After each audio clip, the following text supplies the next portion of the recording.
Hi guys! So magandang araw sa inyong lahat. Ngayon po ay dumating na po ang aming mas malaking freezer. Gaya po ng nakikita nyo sa aming mga Facebook accounts ng aking asawa na si Sir Ruel Binguelo. Kami na po ay nagsimula sa pagbibenta ng Siomai King and Siopaw the King products. Since kami po ay naging House of Franchise, online and community franchisee.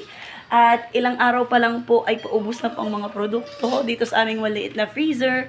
So kami po ay nag-decide na kumuha ng malaking storage para mas tuloy-tuloy na po ang negosyo. So isa lang po ito sa mga ways to earn dito sa JC Premier and House of Franchise. So kung gusto nyo rin pong kumuha ng franchise at magnegosyo, i-message nyo lang po kami sa aming mga social media channels at i-guide po namin kayo kung paano. At kung gusto nyo lamang po mag-umpisa ng inyong food business, magtinda ng mga siopaw at siomai sa inyong mga stores at food stalls, kami po